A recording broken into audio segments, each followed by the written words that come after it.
Hello, hello. Looks like I'm more like alone today. Topic appropriate. Um, yeah, what can I say? Um, Today I'm a little bit tired. I had a really long walk with 10 kilograms extra on my back. So it was still good. I feel good about it. It's good to feel strong again and capable compared to, let's say, end of August and later on.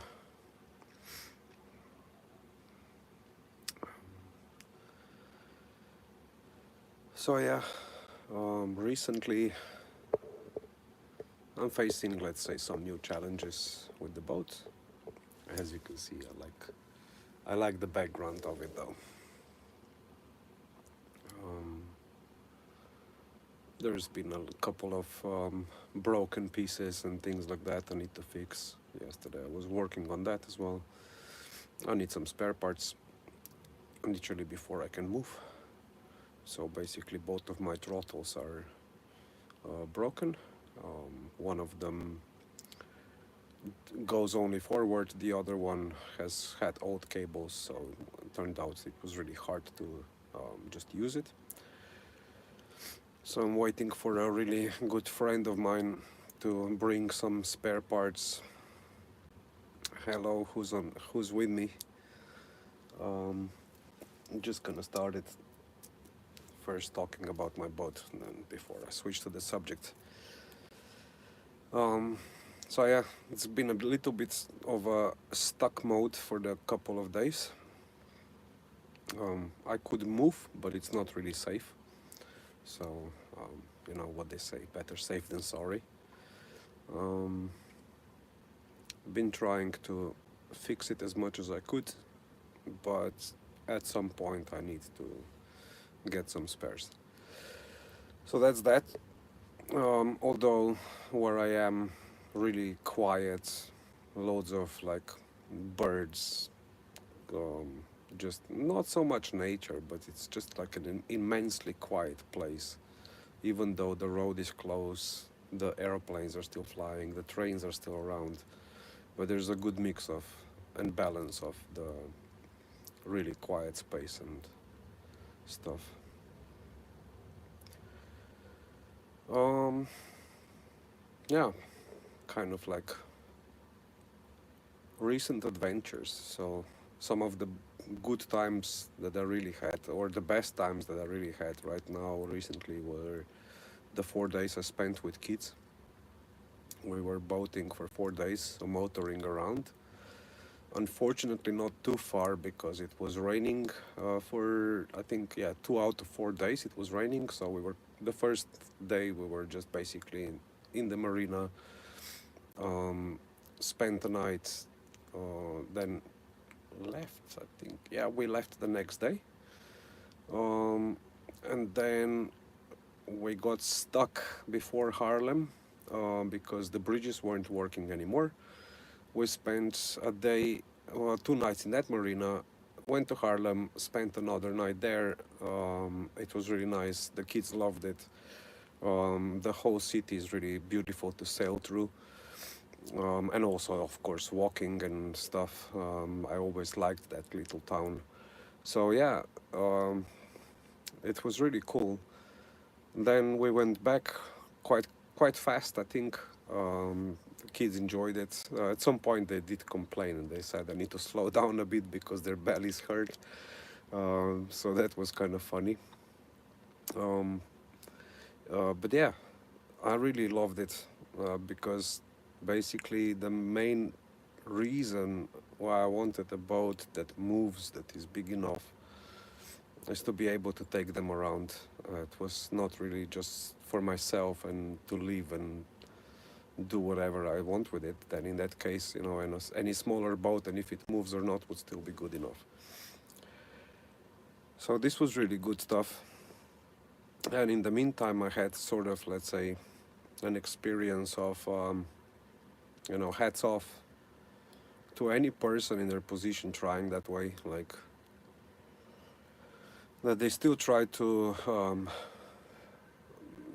be friends and stuff. So it's like it's the mother of these three kids and stuff, and I really, it's not like I want to talk back bad about her, because she's not a bad person, even though clearly she has issues overcoming that barrier of knowing where she keeps turning everything about herself and her own wounds more than being compassionate about the pain of others, and maybe the pain that she has caused as well. And that's why the title of the video, but not so much related even to her as well. But the lesson I've learned from this was a really good inspiration from a friend of mine, saying that, because I was basically mostly upset with myself again. There was a short moment I was upset, and then in this kind of weird cycle, you go and start judging yourself about the reaction you've created. And this friend of mine just said, have you ever thought about being just simply compassionate about to yourself and your pain first, before, you know, giving the same to others? And it was, she said it so much better than I put it right now, but it was articulated so well. And for the first time I heard something like that, and it put me in a new kind of perspective for the past couple of days of looking at everything. How many times would I, like, we kind of naturally end up a little bit comparing ourselves to others, but in a sense I would always try to find people who have suffered more than I have, so I could say, okay, then my life wasn't that bad at all. But this is the sort of being tough on myself environment I created, and I have been creating, because it was the thing I got used to since childhood, and from everyone pretty much almost everyone I've known. So there was not really that many people that I could remember, at least not like long term or that impactful in the early days. And it kind of leaves that void, which maybe subconsciously I was looking from other people to fulfill, like friends and, and partners and stuff. But then in the end, in the relationship with the kids, I realized, because kids are always these kind of people who you have to kind of give them as best as you can, and as best as you, even better than you can. Like, you have to learn, you have to change, you have to do better. But the gifts you get back from the kids are immense. Like, it's this kind of immense and intense and beautiful and all sorts of love. Like, when children love you just the way you are, and of course you love them just the way they are, it's like there are no conditions, like, you understand what they could be going through and what it is, especially when they're little and they can't tell you shit. It's really, really difficult, especially if there's a child that's suffering from something and you don't know anything. Doctors don't know anything. So it's always difficult for everyone, mostly the child, of course. And later on, when they grow up and they start talking and they can tell you a little bit more about themselves, and, like 6-7-year-old child remembers what they've been going through when they were like maybe 3 or 2. They still have some flashback memories and stuff. And if you dig well enough, you can figure out where you've been making mistakes, for example, where you hurt them and stuff.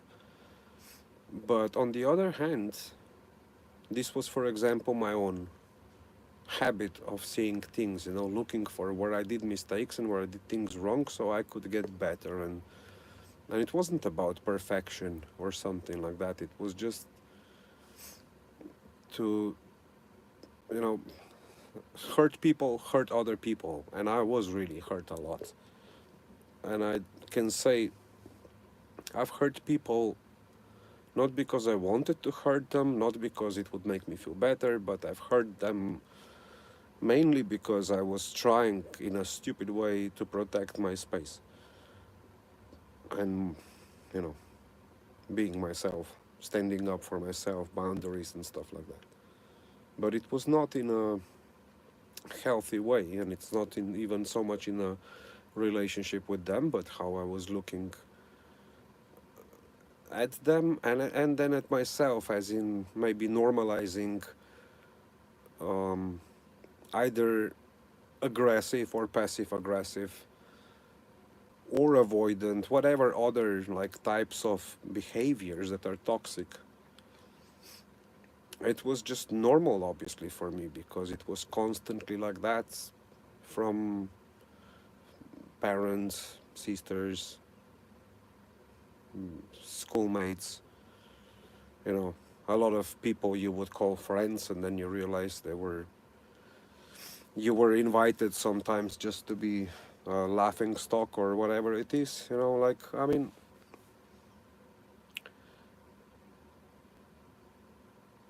it's really different dynamic having a true friend, which are people who, it's not people who will try always to see the best in you, but it's the people who see you for who you are, and they will check up on you. They will they will be there even when you're, let's say, going batshit crazy, if I can put it that way. Um, or family, for example, whatever, whoever it is, they'll just kind of know what you're going through. Um, and they won't be saying just the stuff you need to hear. They'll also be saying the things, well, the stuff you want to hear. They'll also be saying the things that you need to hear. Good friends will tell you stuff that, constructive criticism, or I don't know. As a good friend, I had this guy who was really playing a victim role for himself a lot. And I basically slapped him, like as a dude to a dude. If you slap someone, it's not really bad thing. And he was politely asking for it, to be honest. And that woke him up because he respected me, as in my experience in martial arts, my strength, and all this stuff. But he jumped and stood up for himself in a moment when he was most desperate and, let's say, in a sense, not exactly willing to continue and move on with himself and push harder. I could use a direct word, but I don't want to trigger some YouTube bots. So he was in a dark spot. And I kid you not, that woke him up. He jumped, ready for a fight, and of course I laughed at him and I looked at him and told him, like, so do you see what you just did? Do you feel yourself? And he realized, oh my God, I stood up against you, like I would have never done that otherwise. And I said, well, that's the whole point, because this dude was also much shorter than I am. So that kind of woke him up to start believing in himself. Some people will need gentle persuasion, gentle love. Some people need a kick in the butt. Depends, really. There's no predictable formula or method, I think, for how each and every one of us heals, really. But yeah, this is where I touch the subject of these people who are continuously at war with themselves. Like,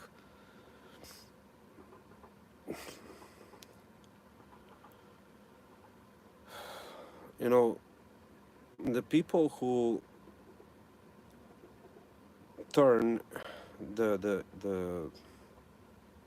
subject of shame, guilt, and pain, and all of these things in any kind of manner and debate, mostly like really about them, will have a problem getting out of that bubble.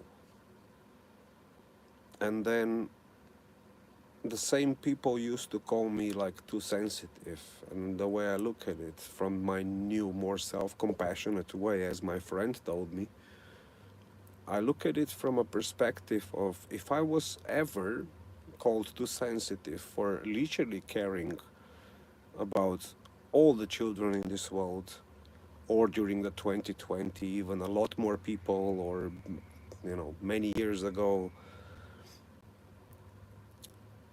I wouldn't call myself too sensitive, but rather really passionate and sensitive to what's gonna happen to all of us in the future, what's happening now.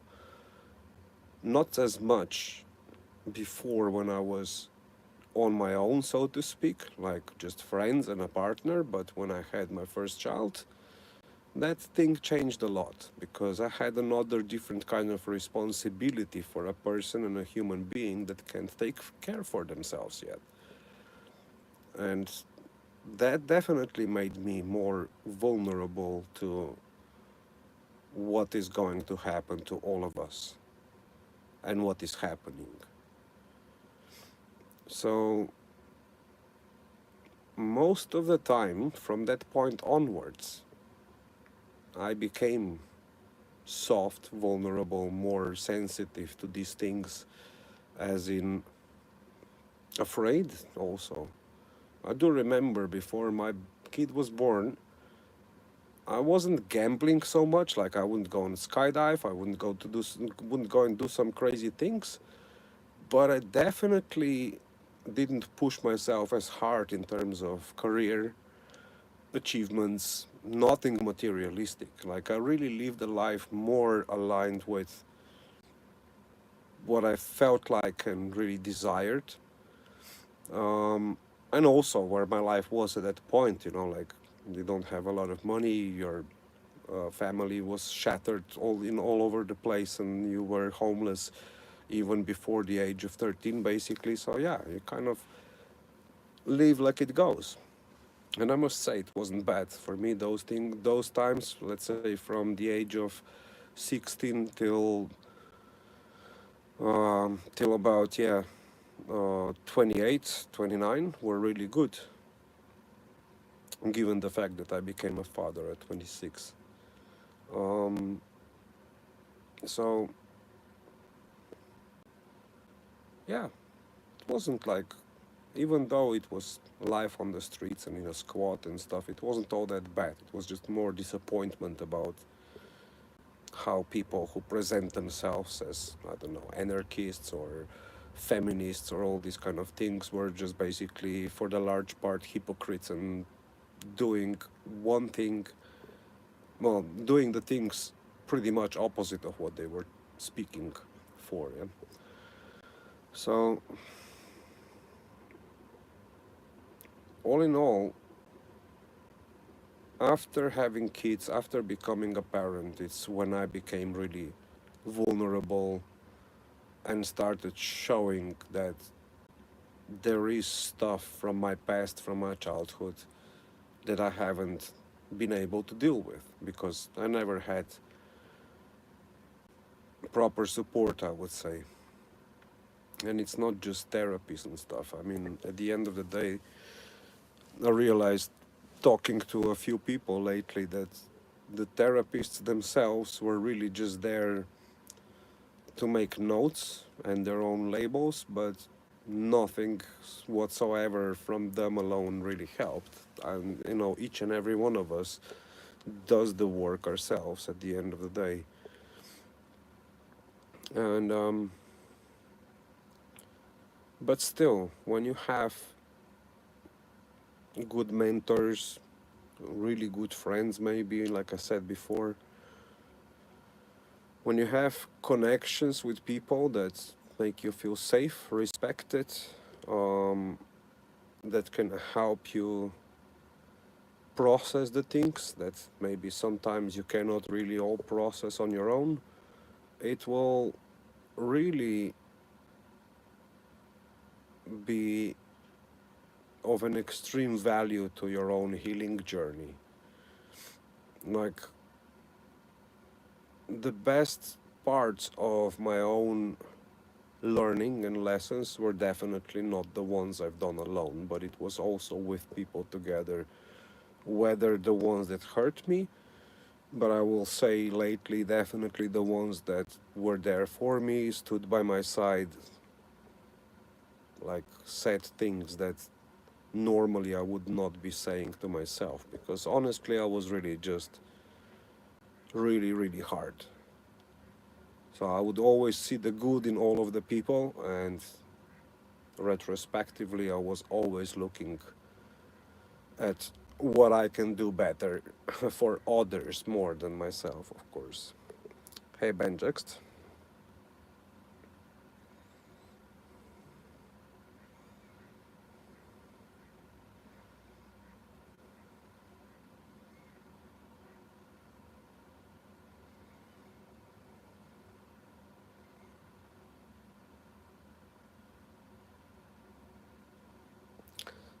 That's two handles. Hate one. Is that like this energy stuff that you measure?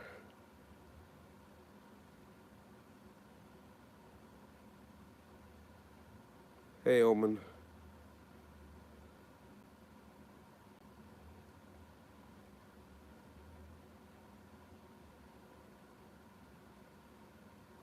Yeah, I can, Benjext, I can kind of understand and relate to that feeling, at least at the point when my body shut down after that attack and stuff, when I felt quite, I don't know, scared. Well, not attack, it was even before.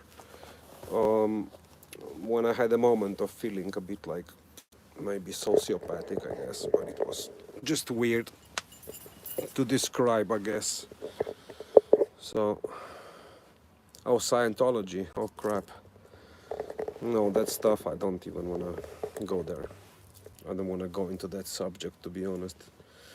If nothing else, because they have a few churches around here in Netherlands, and I don't want to be dealing with those people, that's for sure. It's enough dealing with the system here.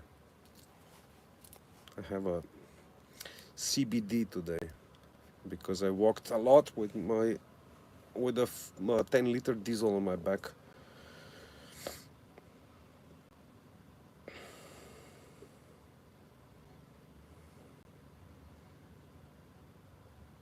What's PRC?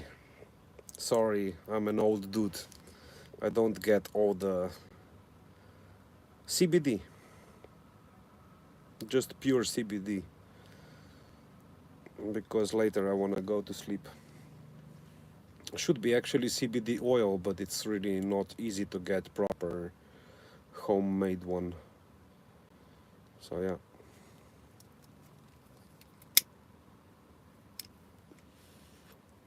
I've been quite good today. I made 4 kilometers with 10 liters of diesel on my back, and then I did another 6 kilometers without anything on my back. And yesterday I was fixing a lot of stuff on my boat. Ah, precies. Okay.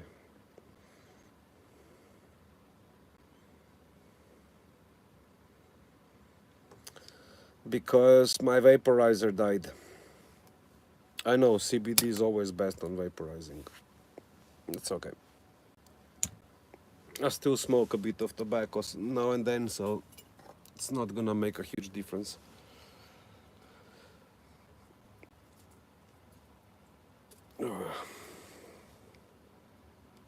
So, ooh, since you guys, yeah, of course, but I'm reducing, like step by step. But you need to understand, let's say, spending a day or two working on the boat and fixing shit, especially with the one where you still have to be crouched and leaned over or in weird positions with my chronic lower back.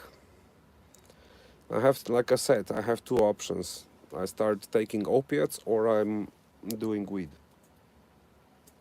I'm obviously trying to get sources which are not official, but let's set that aside, yeah, because that saves the money and it's, I mean, it's cheaper, but also better quality.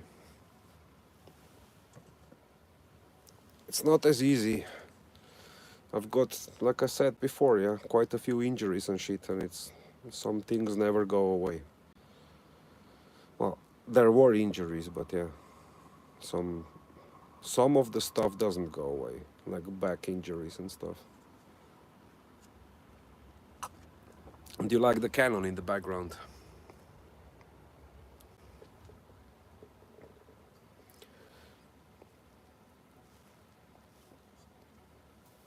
Um, yeah, I had an interesting response from one of my favorite institutions here in the Netherlands. It's the Veiligthuis, yeah, the Child Protective Services. So those guys gave me a bit of a laugh because they were, if you remember, some time ago I was saying that they are gonna be ready to talk so that I could meet them with the management and stuff and just reflect back on um, where they could possibly improve things and to prevent issues that happened. And it took them, I think, about 4 or 5 weeks to finally respond back again. And they just cold-blooded said that they have enough of expertise of their own to deal with this and to do the reflection.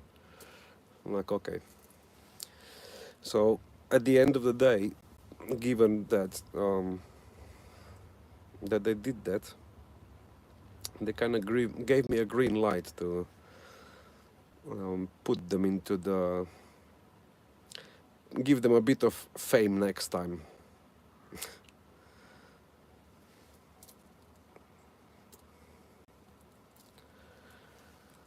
So yeah, cool. The boat in itself, yeah, for the large part it works. So, but I've realized the amount of work I'm gonna have to do on it is gonna be massive. Um, but the worst part is finding a bloody marina where, you know, you can basically explain to them the situation where I'm at. And that, well, not marina to just pay and stay, but everything. So that I could maybe rather help around instead of having so much cost. And then also fix it, to work on it. So it's gonna be tricky because my expenses just went really much higher. So it's a bit of a headache with everything. But we will see. Pushing on. I'm happy. Happy with everything, the situation as it is. Um, when it comes to everything and the people in the past and all of that stuff, all I can say to them is like that I'm grateful for everything that they've done and haven't done, or they think they have. So, disability welfare, why? Oh, you mean because of my back? Maybe. I'm not sure if, yeah, probably not, because, you know, most of my life I worked in IT and stuff, so they're not gonna give me disability welfare. I could still do jobs. Um,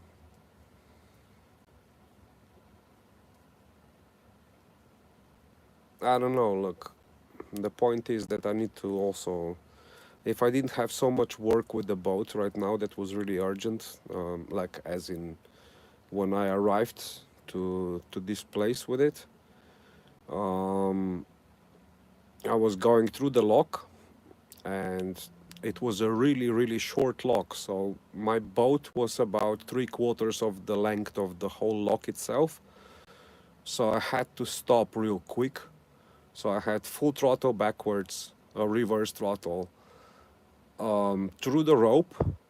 The boat was still moving a bit forward. It caught up onto the handle of the throttle, broke. So that was at the aft of the boat. I've got two throttles, and one of them is in the cockpit, and the other one is at the aft of the boat. So it kind of ripped the plate, wooden plate. So of course, bloody wood, and it was really thin as well.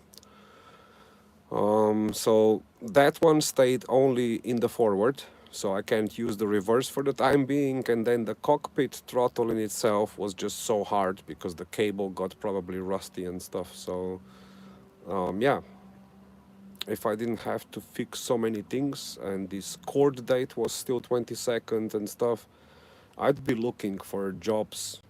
I think I was already, I was already looking September, October, and there were a few jobs quite well paid on the list. But then things went wrong, unfortunately, not from my side. So it's hard to explain to people how much I've already tried to fix everything and get on the right track. And things just didn't work out, you know. And when things get out of control, they get out of control. That's nothing much you can do about it. So I'm even happy as I am, the boat is completely paid off. I'm not gonna go into details here how. On Discord I can definitely say more. But yeah, technically it hasn't cost me a cent to pay to buy it. So everything else in terms of stuff I need to fix, of course, the diesel that costs me to run it and all this stuff, yes, that's what I'm paying for sure. So it's still a running cost is more than before. I think about 3 times more than I had before for the month, especially electricity. In some places it's quite crazy. So Palestinian Israeli. I don't know how to pronounce your handle, but Ois, I guess. To be honest with you, it's a good question. Palestine or Israel? I will say definitely no to any Zionism and nationalism and violence. I don't pick sides in the war. However, I would definitely always support the underdogs where there is oppression and injustice. And I don't need you to be happy with my answer. I am just honest. That's what my channel is about. I've always kind of more supported the Palestinian side, clearly, because, you know, when you fight with sticks and stones against the tanks, there is a huge difference. But I also understand from the other perspective, there's always this, you know, underlying cultural, religious, there's pain. But the only way anyone can heal pain is like try to understand each other and be compassionate. So that's all I can say. To be honest, the best way I can put it, fuck any war. If you can't figure it out any better, then I don't give a shit who you are. I hope you like that answer. I'm trying to stop smoking, people. Yes, I'll do my best. The point is I already quit smoking tobacco for the large part. So I used to smoke about a pack of cigarettes a day for quite a long time. And now I smoke maybe, what, a couple of rollies in a week.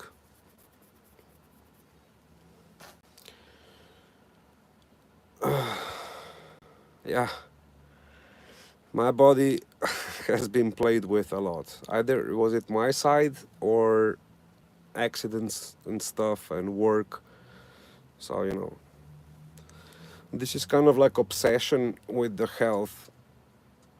Do I want to live very long, or do I also want to live the way that I can feel okay? Because sometimes the back pain is so fucked up um, that I can't sleep for days. So I prefer to have a couple of, let's say, a glass or two of wine, a joint, preferably CBD, because most of the time it works for me, and I'll go to sleep. Yeah. So not every one of us is perfect, mate. But I think in all of our imperfections, we're still all God's children, and I'm doing my best. I was my parents were smoking inside the rooms and flats and stuff, and I was trying to chase them out. Uh, so until my age of 20, I was drinking a bit and smoking there and then, but definitely nowhere near as much. Kickboxing, climbing, bicycling, pretty much once a month, about 170 kilometers to 200 kilometers route. Otherwise, every day about 20, 30 kilometers, just because it was better than the buses. Really active non-stop, man. And then injury happened. I almost got killed, and I had more than a couple of years to recover from that stuff, and I could never get back to everything really serious. For myself, I was into martial arts, quite competitive, and other kind of things like that. So yeah, I know what God gave me, and I also know what things happened and screwed up. I'm not gonna blame God or myself, um, but shit happens. That's the best I can say.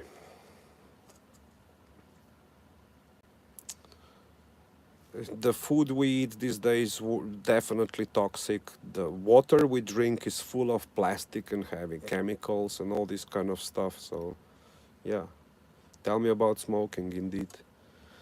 And I don't want to normalize it, no. But it's gonna be a tough challenge, boys, because let's say if we go and talk about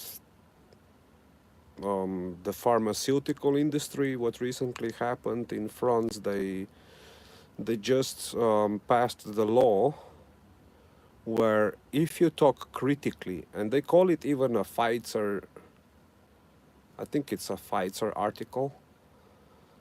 So if you talk critically about a specific mRNA type of medicine, um, critically of that, they can jail you for some time and fine you 45,000 euros. Come on, man. I don't think anything we try to do is healthy enough other than like heal yourself and be yourself first. And I'm not trying to be a smartass because look, yeah, many things that we do these days and ingest and eat and drink, one could say are the trick of the devil, but I can't grow my own food. I can't do a lot of things that I want to do. I'm very limited in the choices of life that I have in the moment. That's for the moment. It doesn't mean it wouldn't change. It doesn't mean I don't want to grow my own food. It doesn't mean I don't want to live a healthier life. No smoking, no alcohol, all of these things. Yeah. But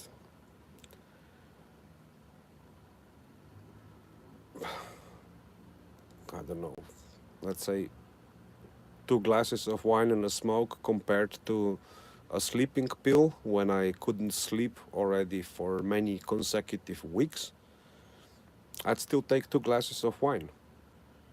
and a joint because the sleeping pill didn't work. And if it did work, it only worked for 4 hours. So, ma, it's not that that I feel that I'm giving anything up, but there's a lot of misunderstandings about everything with people. I've always said, in a sense, I've always been saying also, like, if stuff exists in the nature, it's kind of probably was meant for us to be used. And yeah, smoking in itself, Native Americans were smoking.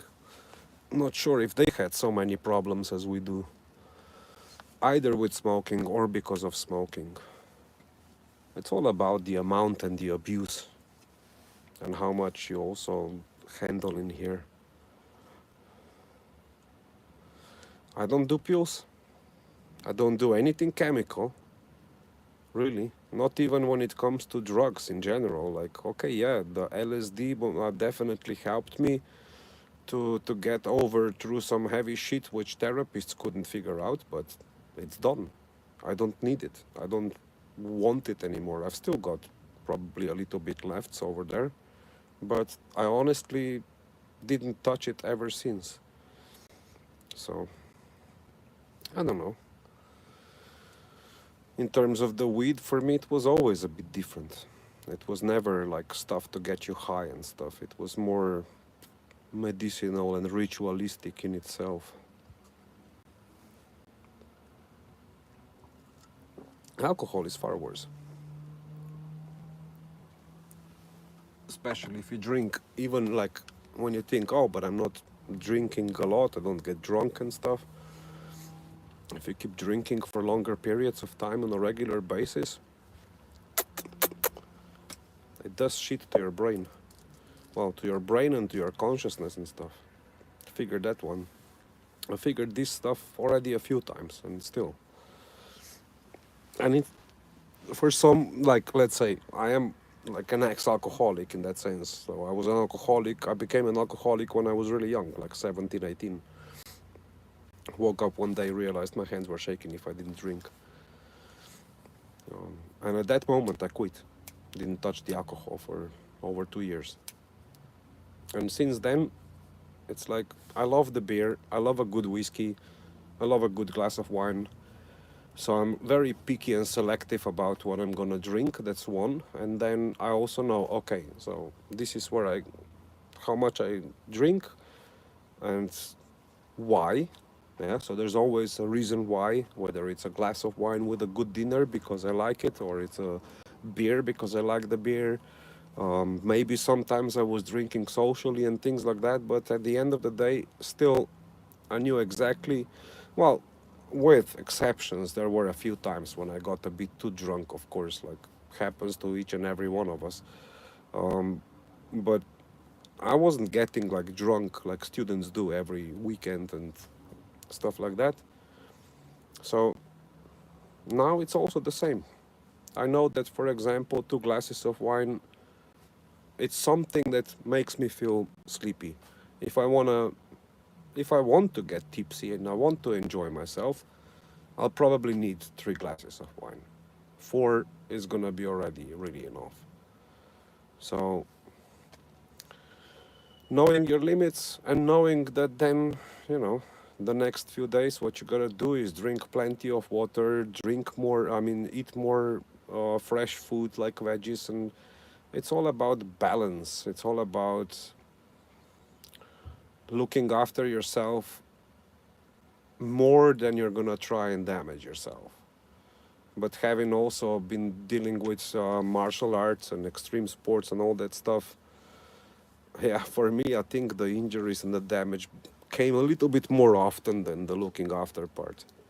So, and even my mental health life was always, as I said before, not by choice, not because I wanted it, not because I liked it, but it was always on the tough side. Like when people say the thug life didn't choose me, I didn't choose the thug life and the thug life chose me.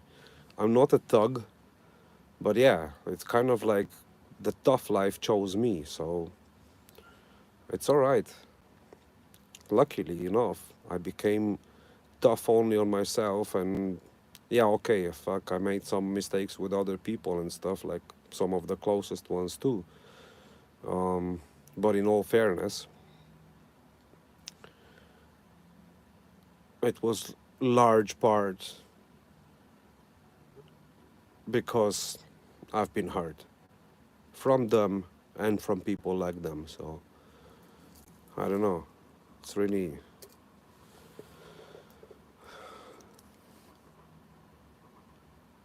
will I beat myself for everything I've done, including the smoking, or will I just be myself and try and stay in my peace? Because even that part is hard.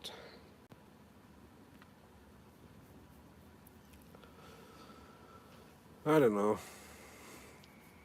And as you can see, as a smoker, yeah, I've had a puff and it's still here. I'm not that heavy of a smoker, right? It turned off a couple of times.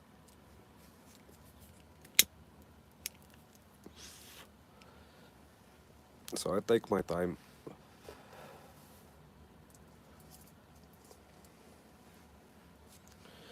Anyway, um, in in the next couple of days, I hope I'm gonna be able to get this stuff back up and running with regards to both gears and safety. I've actually been quite good. So some of the stuff that was really bad, like a couple of lifelines, so the steel ropes that are running around the boat, I replaced them. I found some other steel ropes in a literally in the container in junk, which were really good and very good to use. So I just took those, rewired the whole thing, and it was now it's much safer.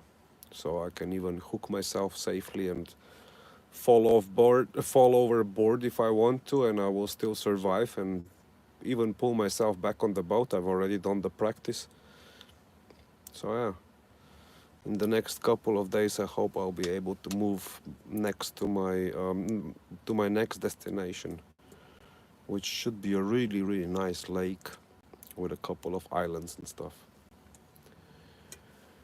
So yeah, thanks for watching, everyone. Thanks for criticizing me and giving me some encouragement to do better things for myself. But like I said again, we need to be reasonable with each other. Um, I'll be back latest next Saturday, but otherwise, I'm gonna try and do some non-live videos in the meantime, because it's kind of interesting to walk around and discover the places and stuff, and sometimes I get inspired about some stuff in the meantime. So again, thanks everyone for being here. Thanks for support. Thanks Panjax. Thanks Tuan. Thanks Omen. Who else? Thank you, Ois and ZXRF. Stop smoking. Yeah, I'll do my best. I've done a lot, so I'll keep going. Cheers, everyone. And I wish you a really lovely weekend. I wish you much love, peace, compassion for yourselves. And yeah, Captain signing off for tonight. Good night.